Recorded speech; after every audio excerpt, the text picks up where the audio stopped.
Our political contributor Chris Uhlmann joins me live in the studio. Mick Mulvaney, the former Chief of Staff to Donald Trump, said on our coverage earlier, and this is in simple terms, but it captures where we're at.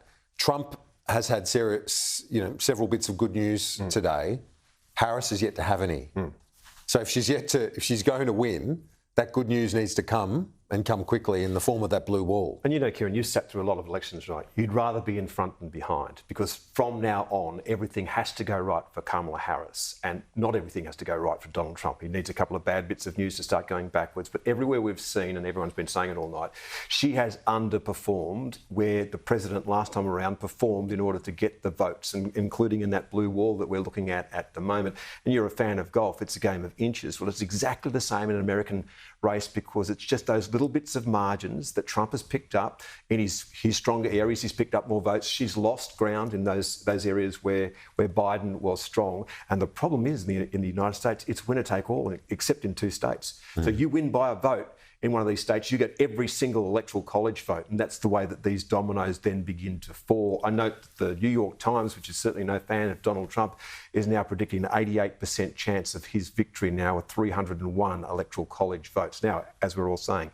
too early to tell. There are so many big centres still to come in, and we know the pattern.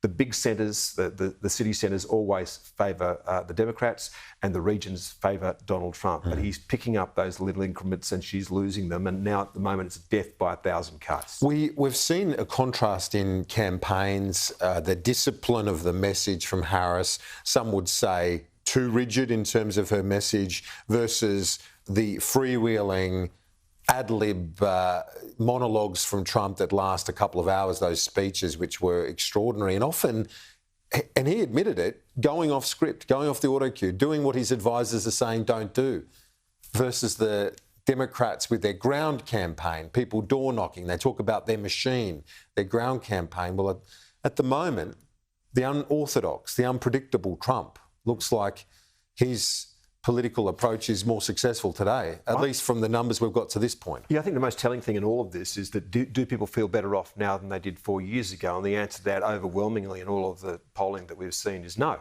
They don't feel better off than they were 4 years ago. So they have a sense that things were better under Trump, and Harris hasn't managed to distance herself enough from Joe Biden. I mean, if you go on a talkback show and you say that she really couldn't think of anything where she'd be different to the president, and she gets lumbered with what he's got. She's also been lumbered with the job that she had, which was border protection, and that's been disastrous on her watch. So, look, it is a fascinating thing to watch. It's like watching a slow-motion train wreck in some ways. But one thing I'll say about the Democrats' campaign, it always seems to be the same campaign, Kieran.